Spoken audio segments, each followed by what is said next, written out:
I was born in Atlantic City, New Jersey. My mother had me late in life. I was actually surprised. And my sisters, who were 13 and 14 years my senior, were a huge part of my life growing up.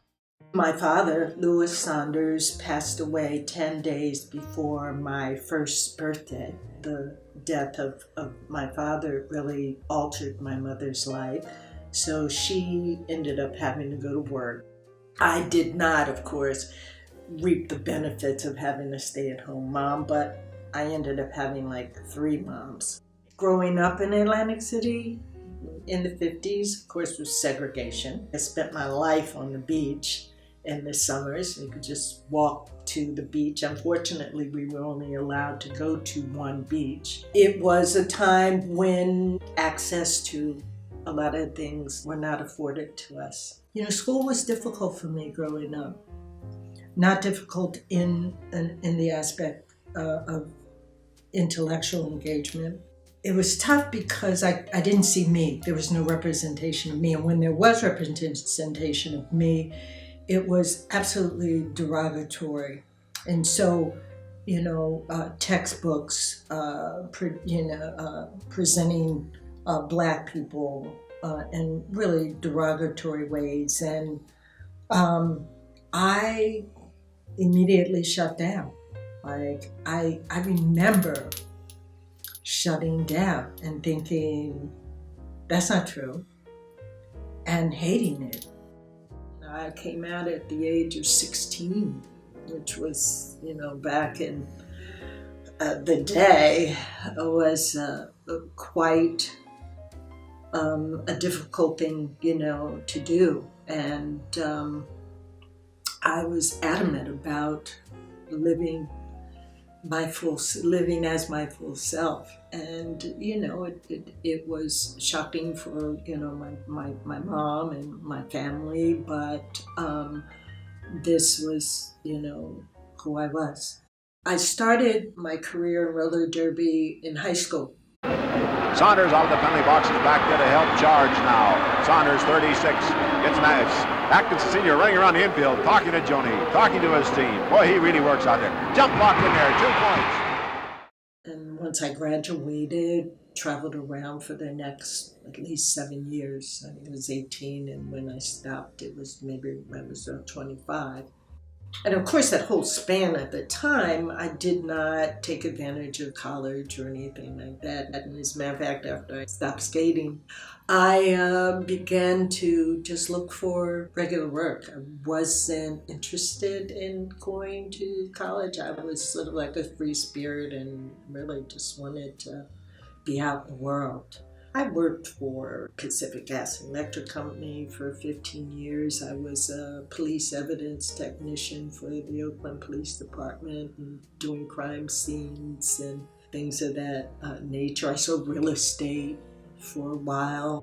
Finally, I decided that it would be a good idea if I enrolled in junior college. I remember taking African American history class.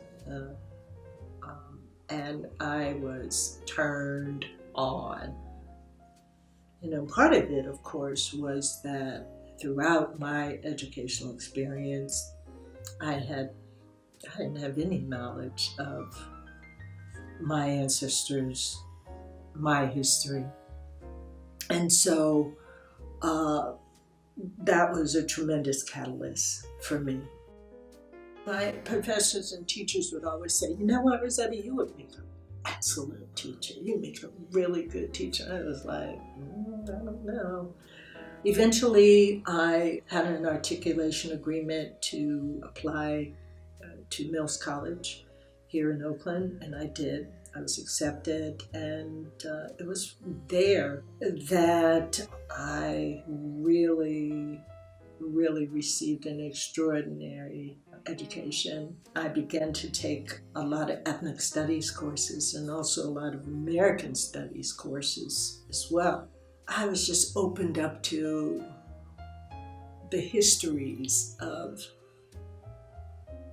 all of these ethnic groups of peoples from different shores who whose participation in making America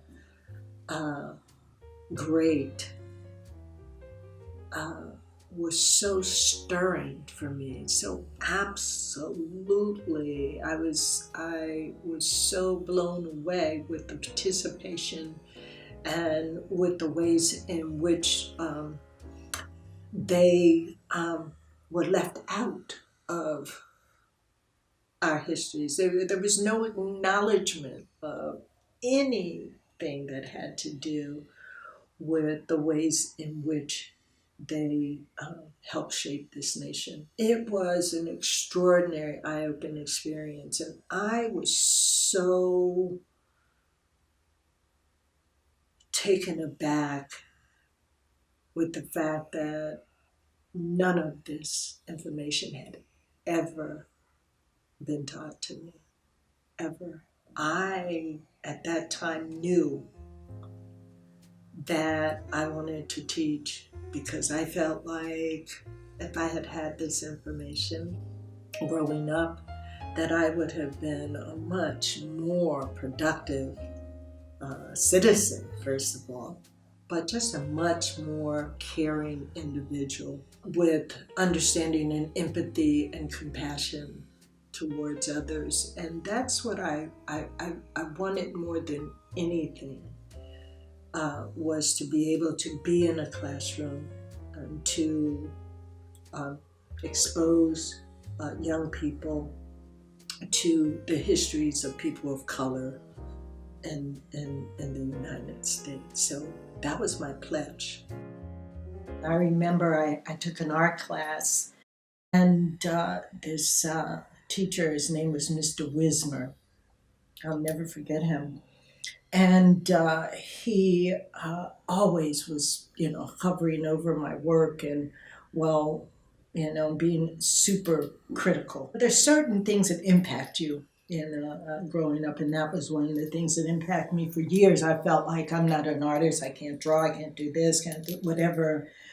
And it stems back to, that point of woundedness, that I felt as a young person. So I remember a friend of mine years ago when I was an adult, she's an artist, and she said, come on over and sit on let's. I was like, no, I can't do that. And then for my birthday, she gave me a certificate for art therapy class. And she said, I want you to go to this art therapy class because you are an artist. So it was, that gift was so wonderful because I had, in my mind, I was stuck and felt like, that creative energy was something that I wasn't capable of. I think my hobbies are all feeding a creative aspect, an artistic creative aspect, because I spend so much time up here, like always up here and having to, do this, that I finally am able to just really settle into things that make me happy.